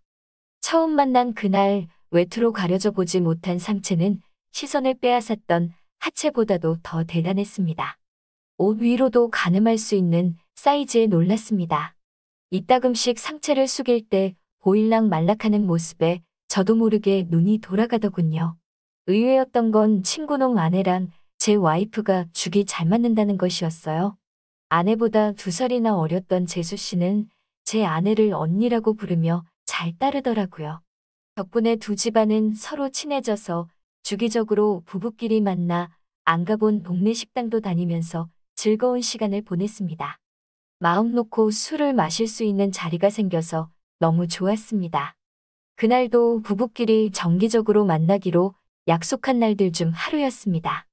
그날은 서울에 있는 처제가 놀러 온 날이었습니다. 친구놈의 급한 출장 때문에 모처럼의 모임이 파토가 날 뻔했는데 모임 자리는 이제 더 이상 저와 친구놈을 위한 자리가 아니었습니다. 아내와 재수 씨의 관계가 돈독해졌기 때문이죠. 처제를 재수 씨에게 소개시켜주고 싶다는 이유로 친구놈 없이 여자 3명과 제가 같이 술자리를 갖게 되었습니다. 동태조림집에서 모임을 가졌는데 밥을 다 먹어도 여자 3명의 수다는 끝이 날 줄을 모르더라고요. 바닥에 앉아야 되는 좌식 구조의 식당이었는데 여자들 수다 삼매경의 대화에 끼지 못하고 앉아만 있으니 허리가 아파 벽에 기대앉아 혼자서 남은 음식들을 집어먹으며 소주를 한 잔씩 마시고 있었습니다. 그런 저를 의식했는지 친구놈 와이프는 제 눈치를 흘끗흘끗 보더라고요. 어쩌다가 눈이 마주치기라도 하면 눈웃음을 치며 미소를 지어줬는데 웃음 지을 때 살짝 생기는 보조개가 참 이쁘더라고요. 불편한 저를 거들떠도 안 보는 아내를 보고 있자니 마음이 씁쓸했습니다. 대화에 귀 기울여 보면 재수 씨는 대화를 끝내려고 노력하는 모습이 보이는데 아내는 그런 걸 신경도 안 쓰더군요. 무슨 이야기를 하다가 처제가 제 노래 실력이 좋다는 이야기가 나왔는데 재수 씨가 그 기회를 틈타 노래방으로 2차를 가자고 대화를 이끌어 나가 겨우 탈출할 수 있었습니다. 그런 작은 배려심에 마음이 따뜻해지더라고요. 노래방에 가서 맥주 큰 거와 소주 몇 병을 시켜놓고 시작했습니다. 처제까지 합세한 세 여자의 대화는 멈출 줄을 몰랐고 노래방에서도 노래는 안 부르고 수다 삼매경이 다시 시작되었습니다. 대화에 낄 틈을 주질 않는 세 여자를 보고 있자니 갑자기 출장을 간 친구놈이 보고 싶어지는 순간이었습니다. 제 아내는 기분이 너무 좋았는지 원래도 술을 잘 못하는데 소맥으로 술을 연거푸 마시다가 노래방에서 뻗어버리더라고요. 대화의 주체였던 아내가 뻗어버리니 처제도 막상 처음 만난 재수 씨와 대화를 나누는 게 어색해 보이더라고요. 얼어붙은 분위기를 달궈 보려고 제가 마이크를 잡고 노래를 한 곡 불렀습니다. 노래하는 동안은 두 사람도 제가 노래하는 모습을 보면서 박자에 맞춰 박수를 치고 있더군요. 흘끗 재수 씨를 봤는데 어두운 방 안에서 노래방 화면에 반사되는 빛 때문인지 그 커다란 눈망울이 반짝반짝 빛나는 것 같았습니다. 노래가 끝나도 어색한 분위기는 좀처럼 나아지지 않았습니다. 처제가 언니가 걱정된다며 술 취한 아내를 집에다 데려다주고 다시 온다고 자리를 비웠습니다. 그냥 이쯤에서 집에 가자고 했는데 아직 술이 많이 남았으니까 아깝지 않느냐며 금방 오겠다고 하고 처제는 노래방을 나갔습니다. 넷이서 있던 자리가 셋이 되고 셋이서 둘이 됐는데 막상 둘만 남으니 오늘 자리 중에서 제일 어색한 시간이 펼쳐졌습니다. 재수 씨도 어색했는지 그냥 따라 놓은 잠만 들었다 놨다 어찌할 줄 몰라 하더라고요. 그렇게 반주기에서 흘러나오는 예약된 노래들을 배경음악 삼아 서로 멀뚱히 술만 마시고 있었는데 재수 씨가 먼저 입을 열었습니다. 이 노래 제가 정말 좋아하는 건데. 반주기에서는 우리가 20대 초반이던 시절 유행하던 발라드 노래가 나오고 있었습니다. 노래에는 자신이 있었기 때문에 뭐라도 해야겠다는 마음에 마이크를 들었죠. 한참 노래를 부르다가 재수 씨를 흘기 쳐다봤는데 양손을 모은 채로 반짝이는 눈으로 저를 바라보고 있었습니다. 두 눈을 크게 뜨고 눈 한번 깜빡이지 않으며 제가 노래하는 모습을 쳐다보는 재수 씨의 강아지상 얼굴이 앳돼 보여 마치 젊었던 그 시절로 돌아간 듯한 느낌이 들었습니다. 노래가 끝나고 자리에 앉으니 화제가 자연스럽게 그 시절 이야기로 돌아갔습니다. 얼어붙은 분위기가 순식간에 눈 녹듯 풀려버렸고 재수 씨와 대화를 나눠보니 그녀와 저는 참 많은 공통 관심사를 가지고 있는 사람이었습니다. 시간이 가는지도 모른 채 한참을 대화를 나눴습니다. 미리 시켜놓았던 소주의 마지막 잔을 따르고 나니 꽤 시간이 많이 흘렀다는 걸 깨달았습니다. 아내를 데려다 주러 간 처제는 15분 거리인 집을 두고 어디까지 간 건지 돌아오지 않고 감감무소식이었습니다. 걱정이 돼서 후다닥 짐을 챙겨 이만 가보자고 일어나는데 재수 씨가 갑자기 저를 뒤에서 끌어안았습니다. 어찌나 세게 안았는지 등 뒤로 재수 씨의 몸과 체온이 고스란히 느껴졌습니다. 잠시만 둘이서 조금만 더 있으면 안 되나요? 라고 물어오는 재수 씨의 말을 거절할 수 없었습니다. 순간 무언가에 홀린 듯 저는 뒤에서 저를 안고 있는 그녀의 손을 풀고 그녀를 끌어 제 품 안으로 안았습니다. 우리는 흘러나오는 느린 박자의 반주를 음악 삼아 블루스를 추기 시작했습니다. 저의 품에 안긴 재수 씨를 내려다보았습니다. 저를 올려다보고 있던 재수 씨와 눈이 마주쳤고 그녀는 부끄러웠는지 이내 고개를 푹 숙였습니다. 긴 속눈썹 아래로 그녀의 커다란 눈동자가 흔들리고 있는 게 보였습니다. 아름다운 그 모습에 그녀의 허리를 감싸고 있던 제 팔을 제 몸쪽으로 더 세게 당겼습니다. 너무 세게 안았는지 그녀의 입술 사이로 나지막히 작은 탄성이 흘러나왔습니다. 재수 씨는 저를 다시 올려다보고 있었습니다. 반짝이는 그녀의 눈동자 안으로 제 모습이 비쳐 보였습니다. 파르르 떨리고 있는 재수 씨의 어깨를 밀어내고 곧바로 재수 씨의 입술에 제 입술을 맞추었습니다. 그 어느 때와도 비교가 되지 않는 전에 없던 황홀한 기운이 제 몸을 감쌌습니다. 반주기의 노래소리가 더 이상 들려오지 않게 돼서야 멈출 수 있었습니다. 정적과 함께 우리는 제정신을 차린 듯 껴안고 있던 서로에게서 떨어져 아무 말도 하지 못했습니다. 노래방에서 나와 집으로 돌아가는 길, 재수 씨와 저는 서로 아무 대화 없이 나란히 서서 걷기만 했습니다. 걷는 도중에 서로의 손등이 스쳤는데 제가 용기를 내서 재수 씨의 손을 꼭 잡았습니다. 아파트 입구까지 들어오는 동안 그 손을 놓지 않았습니다. 집까지 바래다 준다는 저희 말을 거절하더니 오히려 제가 무사히 들어가는 모습을 보고 싶다는 그녀의 말에 엘리베이터에 몸을 실었습니다. 집까지 올라가는 엘리베이터 안에서 우리는 입을 맞추며 서로의 마음을 다시 한번 확인했습니다. 비밀번호를 누르고 현관문을 여니 처제가 취한 아내를 방까지 미처 옮기지 못했는지 현관문 앞에 둘이서 나란히 바닥에 뻗어 있더라고요. 저와 재수 씨의 부축을 받아 두 사람을 방으로 옮기고 잠시 쉬고 간다며 우리는 소파에 앉았습니다. 서로 아무 말도 하고 있지 않았지만 우리 둘의 눈은 서로가 무엇을 원하는지 알고 있었습니다.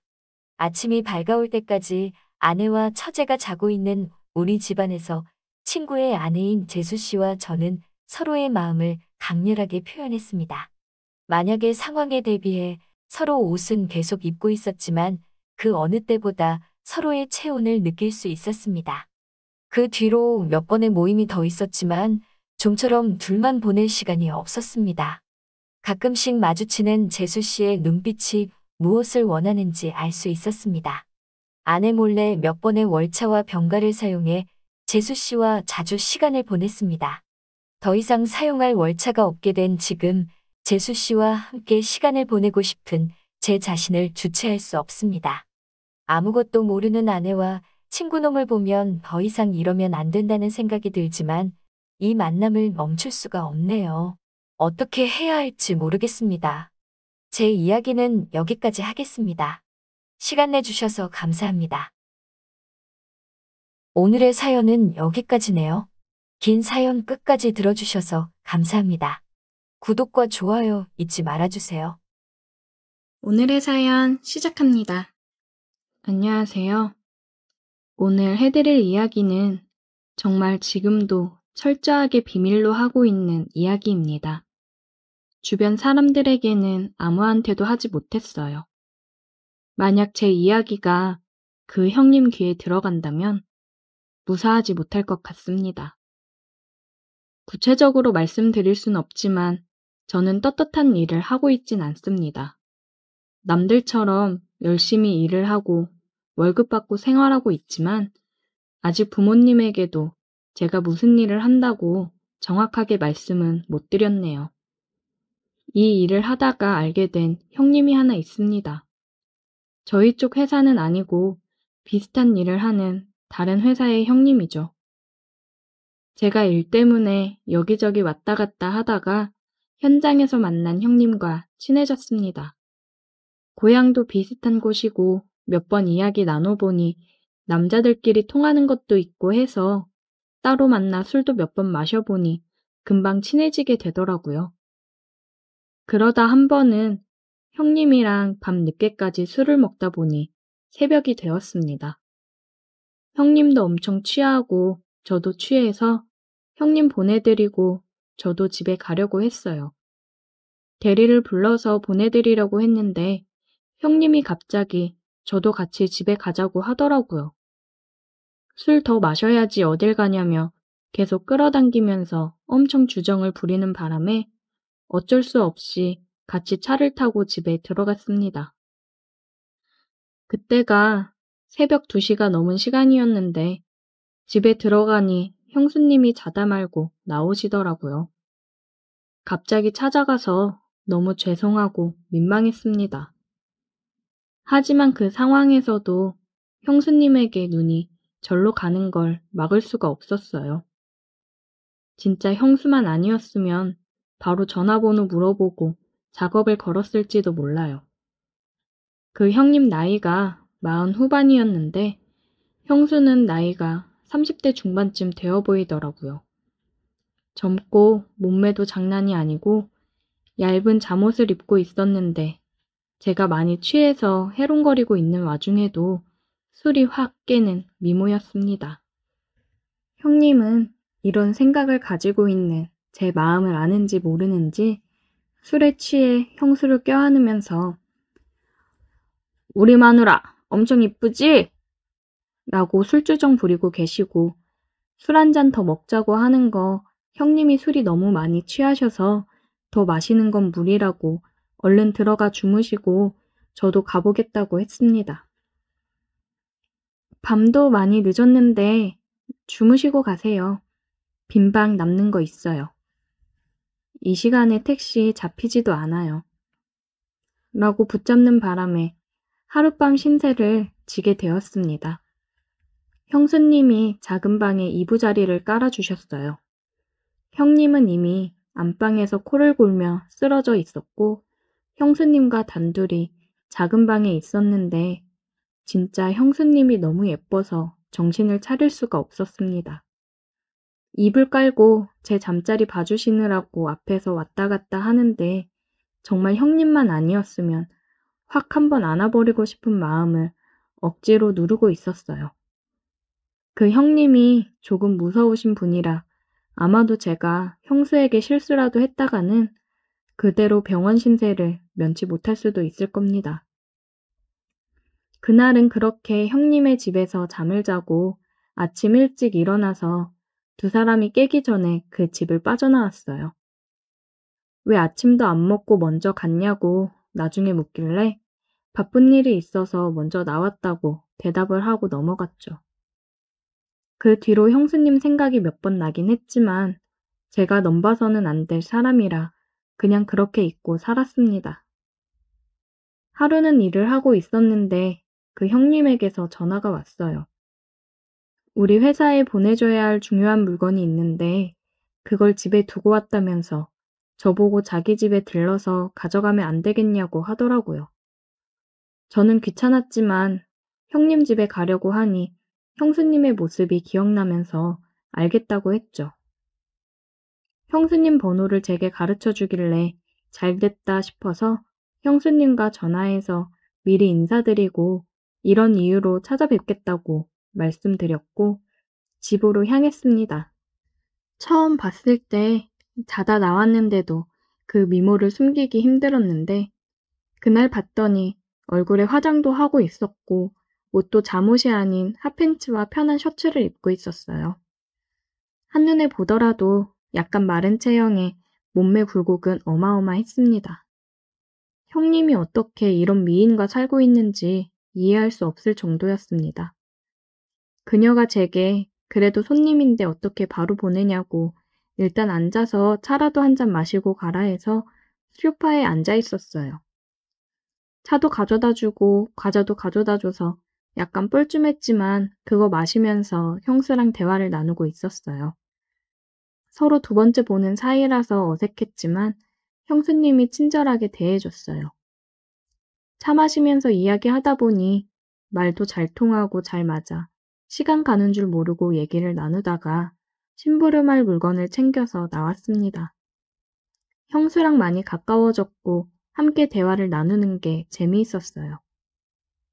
그리고 술 안 마시고 맨정신으로 보니 전보다 더 예쁘더라고요. 그 뒤로 상사병에라도 걸린 사람처럼 자꾸 형수 생각이 나는 걸 떨칠 수가 없었습니다. 전화번호도 알고 있겠다. 따로 연락해서 만나고 싶었지만 형님이 너무 무서워서 그런 마음을 가지면 큰일 난다는 생각이 있었습니다. 그런데 자꾸 형수를 보게 되는 날이 많아지더라고요. 계속 형님 심부름을 하는데 형수님을 통해 물건을 전달받을 때도 많았고 한 번은 밤에 집에서 자고 있었어요. 시간이 새벽 2시쯤 지나고 있었는데 형님에게 전화가 왔습니다. 한밤중에 전화하실 분이 아니라서 무슨 일일까 하고 받았더니 형님이 다급한 목소리로 지금 형수가 아프다고 하니까 집에 좀 가보라고 하시더라고요. 형님은 일이 있어서 부산으로 출장을 와 있는 상태인데 형수가 갑자기 아프다고 하니까 형님 집에서 그나마 저희 집이 가장 가까우니 가봐달라고 전화했더라고요. 가서 상태 좀 보고 아니다 싶으면 병원으로 데려가 달라고 하길래 그 늦은 밤에 옷을 대충 챙겨 입고 형수님 집으로 향했죠. 집에 도착해서 상태를 보니 열도 심했고 상태가 안 좋아 보이긴 하더라고요. 바로 제 차에 태워서 근처 병원 응급실로 모시고 가서 입원을 시켜드렸습니다. 아침까지 옆에 있다가 저도 일을 해야 해서 낮에 일을 하고 있었는데 형수 생각이 자꾸 나서 일에 집중을 못 하겠더라고요. 퇴근하자마자 병원으로 달려갔는데 다 나았는지 괜찮아 보이더라고요. 자긴 이제 괜찮다고 저보고 집에 가보라고 했는데 어떻게 혼자 두고 가요? 내일 퇴원하실 때까지 같이 있어 드릴게요. 저는 은근하게 제 마음을 표현하고 형수 옆에 밤새 붙어 있었습니다. 제가 별로 한 건 없지만 형수가 엄청 고마워하면서 그날 밤 병실에서 많은 이야기를 나누면서 더 가까워졌어요. 다음날 퇴원하고 형수를 집까지 데려다 줬는데 너무 고맙다면서 어떻게 그냥 집에 보내냐고 뭔가 사례라도 하고 싶다고 하도 그러길래 솔직히 별 생각 없이 그냥 치킨 한번 사달라고 했더니 바로 시켜줄 테니 집에서 먹고 가라고 하더라고요. 종류별로 2마리를 시키고 생맥주도 시켰어요. 바로 태어난 사람이 치킨에 맥주를 먹어도 되냐 물었는데 자기도 병원밥 맛없어서 치킨 생각나서 죽을 뻔했답니다. 그래서 둘이 형님네 집 거실에서 함께 치킨 먹으면서 술을 마셨어요. 역시 사람이 술이 들어가니까 이전에 하던 이야기들보다 조금 더 진솔하게 서로의 마음에 있는 이야기를 할 수 있었습니다.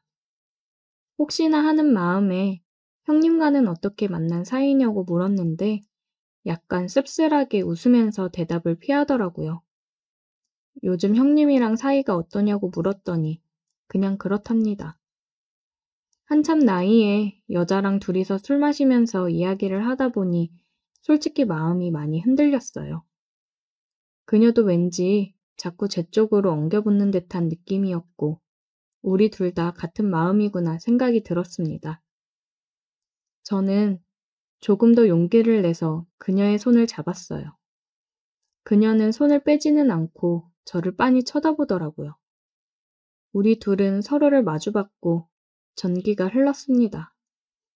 누가 먼저랄 것도 없이 우리는 입을 마주치고 있었어요. 솔직히 이래도 되는 건가 싶었는데 그 순간 저도 술김에 자제력을 잃어버리고 지금은 마음 가는 대로 하자는 생각에 그녀와 계속 입을 맞추었습니다. 그녀는 정말 오랫동안 사랑 못 받은 것처럼 적극적으로 제게 매달리더라고요. 우리는 내일이 없는 사람들처럼 함께 있는 동안 모든 걸 쏟아부었습니다. 우리 또 만날 수 있을까요? 글쎄, 걸리면 우리 둘 다 가만 안 둘걸. 그녀가 말을 하는데 정말 그럴 것 같아서 갑자기 무서워지더라고요. 우리는 따로 연락을 하지는 않았지만 아주 가끔 형님의 심부름으로 집을 가게 되는 날이면 짧은 시간 동안 서로를 애틋하게 느끼고는 합니다. 근데 이제 이마저도 그만해야겠죠. 우리 미래를 위해서라도 그녀와 저는 점점 거리를 두려고 합니다. 오늘의 사연 여기까지입니다. 오늘도 들어주셔서 감사해요. 구독, 좋아요, 알림 설정 부탁드려요. 좋아요와 구독, 알림 설정 부탁드려요.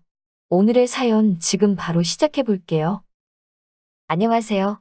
저는 20대 후반 남자이고 얼마 전 대학교를 졸업하고 취직을 준비하고 있는 백수입니다. 부모님은 식당을 조금 크게 하시고 저는 지금 결혼한 누나와 매형과 함께 부모님이 물려준 집에서 살고 있어요. 백수이긴 하지만 가끔 부모님 식당을 도와주거나 누나가 시키는 잡일들을 하면서 부족한 용돈을 충당하고 있습니다. 매형과 누나 사이에는 이제 유치원에 다니는 조카가 있는데 아무래도 두 사람이 맞벌이이다 보니 조카가 유치원이 끝나면 스쿨버스 내려주는 곳까지 가서 제가 데려와야 했습니다. 처음 누나가 부탁했을 때는 정말 가기가 싫었어요. 하루 중에 제일 어정쩡한 시간인데다가 결혼도 안 한 꽃다운 나이에 남자 혼자서 젊은 애엄마들 사이에 서 있으니 괜히 시선이 저한테 쏠리는 것 같기도 했고요. 그런데 몇 번 다니다 보니 분명 첫날에는 후줄근하게 나오던 애엄마들이 저를 의식해서인지 화장도 하고 옷도 일부러 저에게 보여주기 위해 입은 것 같은 짧은 옷들을 입고 나오기 시작하는 것 같더라고요. 괜히 남들에겐 말하지 못할 로맨스가 생기진 않을까 기대를 하게 되니 어느 날부터는 즐겁기까지 하더라고요. 게다가 누나한테 용돈까지 받으니 일석이조였어요. 그중에 말을 트게 된 고양이상 얼굴에 새끼가 흘러넘치는 애엄마와 말을 트게 되어서 작업을 조금만 하면 어디 가서 술이나 같이 한 잔 마실 수 있겠다는 계산이 섰는데 누나가 어느 날 저에게 차키를 던져주더라고요. 조카가 유치원이 끝나고 학원에 가야 되니 유치원에 직접 가서 태워오고 학원에 내려주고 오라는 겁니다. 그 귀여운 애엄마와 조금만 더 하면 될 것 같은 게 아쉬워서 누나에게 싫다고 땡깡을 부렸더니 평일 동안에는 차를 자유롭게 써도 된다는 조건을 걸어서 알겠다고 했습니다. 차가 생기면 어떤 방법이든 생길 것 같다는 계산이 들었어요. 차키를 건네받은 첫날 유치원으로 향했습니다. 문을 열고 들어가니 한 아줌마 한 분이 어떻게 오셨냐고 물어봐서 조카 이름 대면서 데리러 왔다고 말을 했습니다. 이어서 어떤 선생님이 나오셔서 눈이 마주쳤는데 그녀를 마주친 순간 그 귀여운 애엄마는 제 머릿속에서 순식간에 사라져버리고 말았습니다. 조카를 데리고 저를 마중 나온 유치원 선생님 그녀는 제 어깨를 살짝 넘는 큰 키에 검은색 긴 생머리가 너무나도 청순하게 잘 어울리는 미인이었습니다. 나풀나풀한 원피스를 입고 그 위에 검정색 앞치마를 메고 있었는데 그 앞치마 때문인지 되게 가정적인 청순함이 묻어나오더라고요. 약간 마른 몸매에 가늘은 허리가 인상적이었던 그녀는 얼굴도 정말 예뻤습니다. 텔레비전에서 본 것만 같은 연예인을 연상시키는 미모에 기다리고 있는 조카 녀석은 제 눈에 들어오지도 않았습니다.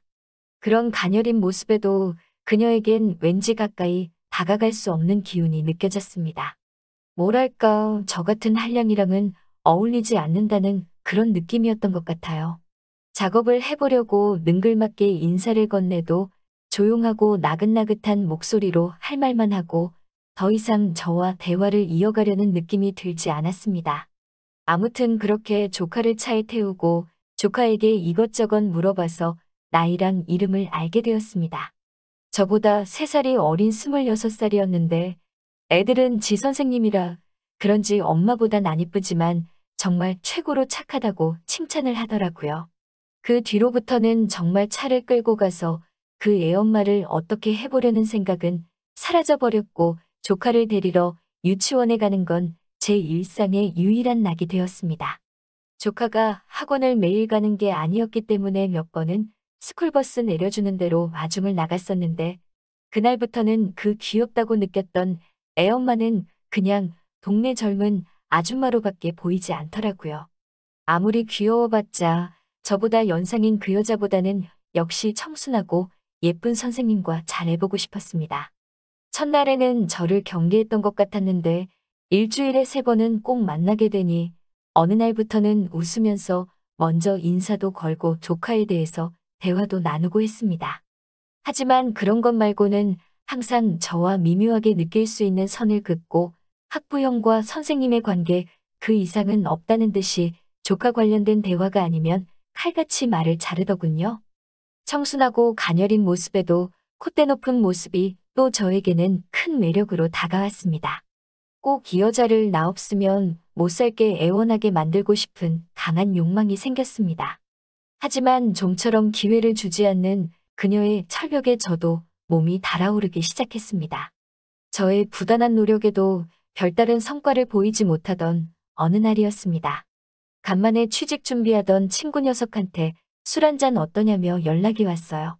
차도 생겼겠다 제가 간다고 해서 친구네 동네로 찾아갔습니다. 친구를 만나 요즘 근황부터 취직에 대한 이야기 이것저것을 하다가 술이 얼큰이 들어가니 더 이상 스트레스 받는 이야기는 하기 싫어지더라고요. 친구놈을 꼬셔서 뭘 할까 하다가 도우미를 불러서 노래방에서 놀기로 했습니다. 노래방에 들어가 방을 잡고 친구와 술을 시켜놓고 노래를 부르며 놀고 있었습니다. 문이 열리고 두 사람이 들어왔고 제 옆에 앉은 그녀는 이미 술에 많이 취했는지 자리에 앉자마자 제 어깨에 몸을 기대더라고요. 이게 웬 떡이냐 싶었습니다. 잘만 하면 좋은 추억을 많이 만들 수 있을 것 같아서 좋았어요. 친구 옆에 앉은 여자는 어떨까 싶어서 한참 옆에서 기대 있는 여자를 구경하다가 친구 쪽으로 고개를 돌렸는데 고개를 숙이고 핸드폰만 만지작대고 있는데 어두운 노래방 조명에서 핸드폰 빛으로 비춰오는 그녀의 얼굴을 보니 굉장히 낯이 익었습니다. 분명 느낌은 다른데 어디서 본 사람 같기도 하고 그러다가 갑자기 조카 유치원 선생님 그녀라는 걸 단번에 알아버렸습니다. 유치원에서 본 투명하고 청초한 화장은 온데간데 없고 길다란 가짜 속눈썹에 짙은 눈화장을 하고 입술 색깔마저 열정적으로 빨간색을 해버렸으니 전혀 다른 상반된 모습에 바로 알아차리지 못해버린 것이었습니다. 그 자리에서 자리를 박차고 일어나 그녀의 옆에 앉았습니다. 난데없는 저희 돌발 행동에 친구가 벙쪄 있었는데 술에 취해 정신을 못 차리는 제 옆에 앉았던 그녀를 보니 저에게 엄지손가락을 치켜들며 불만 없이 자리를 바꿔주더군요. 갑자기 옆에 앉은 사람이 바뀌어 그녀도 의아했는지 핸드폰에 처박은 고개를 들고 저를 쳐다보는데 그때 그 얼어붙어버린 그녀의 표정이 아직도 기억이 납니다. 깜짝 놀라 자리를 박차고 나가려는 그녀의 팔을 당겨 다시 자리에 앉혀 어디 가서 말하지 않겠다고 약속하며 그녀를 안심시켰습니다. 어쩔 줄을 몰라 하며 울상이 되어 있는 그녀를 보니 그렇게 진한 화장을 했는데도 너무 귀여워 보였습니다. 장난기가 발동해 제가 평소에 좋아하는 여자 노래들을 선곡해 불러달라고 부탁을 했는데 몸을 바들바들 떨며 노래를 열창하는 모습에 저도 모르게 웃어버리고 말았네요. 노래방에서는 오래 있지 않았습니다. 친구 녀석이 성공한 건지 그 여자를 데리고 나가는 모습을 배웅해주며 옆에서 고개를 숙이고 아무 말도 못하고 있는 그녀에게 술 한잔 할래요? 라고 물어봤습니다. 상황이 상황인지라 그녀는 아무 대답도 못하고 저를 따라오더라고요. 유치원에서 보던 청순한 복장은 온데간데 없고 어깨와 가슴팍이 훤히 드러나는 옷을 입고 있는 그녀에게 제가 입고 있던 잠바를 벗어 입혀줬습니다. 가까이 보이던 포장마차에 마주 앉아 술을 마시고 있는데 그녀는 겁이라도 먹은 듯 제빈 술잔을 채워주는데 여념이 없더라고요. 불안한 눈빛으로 그녀가 자초지종을 이야기해 주었습니다. 집안 형편이 그렇게 넉넉하지 않은 편인데 공사장에 나가시는 아버지가 얼마 전 사고를 당하셔서 당장 온 가족이 쫄쫄 굶게 생겨 어쩔 수 없이 이 일을 시작하게 되었다고 저에게 설명해 왔습니다. 거의 가장 노릇을 하고 있는 그녀가 유치원 선생님으로 받는 월급으로는 온 가족이 생활하는 데는 택도 없는 금액이라며 힘들어했습니다. 시키는 대로 하겠다며 제발 아무에게도 말하지 말아달라고 또 부탁해왔습니다. 당장 저도 백수여서 제가 어떻게 해줄 수 있는 방법이 있는 건 아니었지만 힘들어하는 그녀의 모습을 보니 제가 도와줄 수 있는 방법이 있냐고 물어봤습니다. 몇 번 본 사이도 아닌데 그럴 수는 없다고 단지 유치원에만 말하지 말아달라고 부탁해오는 그녀의 말에 저는 정말로 무슨 흑심이 있어서 그러는 게 아니니 걱정하지 말라고 다시 안심시킨 후 단지 저는 그녀를 여자로서 관심이 있다고 유치원에서 처음 봤을 때부터 정말 가까워지고 싶었다고 이야기했습니다. 유치원에서 그렇게 콧대 높았던 그녀가 저희 이야기를 듣고는 제 품에 안겨 울고 있는 모습에 많이 안쓰러웠습니다. 그녀의 등을 토닥여주다가 눈이 마주쳤고 그녀와 키스를 하였습니다. 다음 날 아침이 밝을 때까지 우린 서로 함께 있었고 저는 그녀를 응원해 주었습니다. 지금은 저와 그녀는 연인이 되었습니다. 노래방에는 더 이상 가지 않고 유치원이 끝난 후 부모님 식당에서 저와 함께 일을 하고 있습니다. 수입이 빠듯한 건 알고 있지만 그녀도 좋은 결정을 내렸다고 생각하고 주말에도 쉬지 않고 저와 함께 일을 하고 있어요. 서로의 등을 지켜주는 좋은 연인이 생겨 너무 좋습니다. 오늘의 사연은 여기까지네요. 긴 사연 끝까지 들어주셔서 감사합니다. 구독과 좋아요 잊지 말아주세요. 오늘의 사연 시작합니다. 안녕하세요. 저는 40대 남자입니다. 저는 결혼을 해서 아내도 있고 아내가 있지만 애인도 있습니다. 변명으로 들리실지 모르겠지만 그녀가 먼저 저를 유혹해서 지금까지 오게 되었습니다. 10여 년 전 저는 대학을 졸업하고 조그마한 사무실에 취직을 했습니다. 10명 정도 되는 직원이 있었고 그 사무실에서 그녀를 만나게 되었어요. 그녀의 첫인상은 차가웠고 오피스룩으로 깔끔하게 옷을 입고 뭔가 근접하기 힘든 커리어우먼 스타일이었습니다. 멀리서 지켜본 그녀는 매사에 진중했고 대화를 나누다 보면 차분하고 끊고 맺고가 확실한 사람이었습니다. 그러면서도 은근히 눈웃음을 치는 여인이었어요. 그런 그녀가 저의 사수였습니다. 저랑은 2살 차이밖에 안 나는데 굉장히 멋있는 여자였습니다. 저는 입사한 지 얼마 안 되었는데 팀장님이 그러시더라고요. 지금 바쁜 시즌이니까 다음 달 중으로 신입 환영회 겸 회식할 거니까 너무 서운해하지 말라고요. 저는 환영회 따로 안 해도 괜찮다고 했습니다. 그렇게 바쁘게 하루하루가 흘러갔고 제가 취직한 지 한 달이 되자 사무실에서 신입사원 환영회를 해주었습니다. 그날 저녁 회식을 하면서 술을 마시는데 그녀는 사무실에 있을 때 모습이랑은 다르게 술도 굉장히 좋아하고 주도를 해서 회식 분위기를 끌고 가더라고요. 그런 반전 매력에 더 끌렸습니다. 그녀의 주도 하에 비슷한 또래끼리 술자리를 자주 갖는다고 하더라고요. 그녀를 포함해서 4명이 고정 멤버인데 저도 그 모임에 들어가게 되었습니다. 1차엔 횟집에서 거하게 마시고 2차로 맥주집을 갔습니다. 회사 사람들이랑 갖는 모임이라 조금 불편하거나 분위기가 무겁지 않을까 생각을 했는데 생각했던 거와는 다르게 다들 말도 편하게 하면서 분위기도 너무 좋고 잘 맞더라고요. 회사의 연장선이 아니라 정말 술이랑 노는 걸 좋아하는 사람들의 모임인 것 같았어요. 같이 술 마시면 재미있고 마음도 잘 맞아 저희는 한 달에 2번씩은 꼭 모임을 가져서 코가 삐뚤어지도록 마셨습니다. 그렇게 만나서 술을 또 먹는데 한참 마시고 있는 중에 누가 저희 테이블로 걸어오더라고요. 그녀의 남편이었습니다. 얼마 전에 안 사실인데 그녀는 아이를 가져 일찍이 결혼을 했더라고요. 참 아쉬웠습니다. 그런 그녀의 남편이 가끔 아이를 시댁에 맡기고 나와 같이 한 잔씩 할 때도 있다고 하더라고요. 저는 어색하게 그녀의 남편과 인사를 하고 같이 술을 마셨습니다. 같이 술자리를 갖기도 하고 그래서 집에서 육아하고 나가서 일하는 그녀에게 스트레스 주지 않으려고 이렇게 가끔씩 모임을 갖고 술을 마시는 걸로 뭐라 하지 않는다고 하더라고요. 그렇게 사람들과 친해지고 시간을 많이 보내며 회사 생활을 했습니다. 2년 정도 회사를 다니고 저는 더 대우가 좋고 조건이 좋은 곳으로 이직을 했습니다. 이직을 하고도 이전 회사 사람들과 가끔씩 만나 술 한 잔씩 하고 그랬습니다. 모임에서 술 한 잔씩 하며 그녀를 볼 때마다 매번 사무실에서 마주하다 떨어져 있어서 그런지 뭔가 더 마음이 가고 보고 싶고 그랬어요. 근데 그녀도 저와 같은 마음이었는지 전과는 다른 모습을 많이 보이더라고요.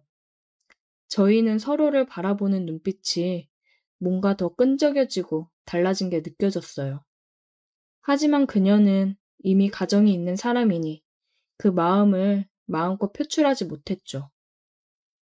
그러다 저도 옮긴 직장 상사분이 소개팅 주선을 해주셔서 지금의 아내를 만나 연애를 하다가 결혼을 하게 되었습니다. 제가 결혼을 하고 나서 그녀는 제게 연락을 더 자주 해왔습니다.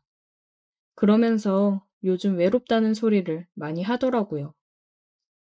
하지만 저도 이제 지켜야 할 가정이 있기 때문에 망설여졌습니다. 저도 그녀에 대한 마음이 항상 마음 한구석에 자리 잡고 있었지만 그래도 결혼을 했으니 이 마음을 꺼내기가 조심스러웠죠. 바쁘게 지내다가 오랜만에 모임에 나갔는데 술을 마시고 노래방을 간 적이 있었는데 이주임이 발라드를 부르고 있었는데 그녀가 제 손을 잡고 앞으로 나가 같이 춤을 추자고 하더라고요.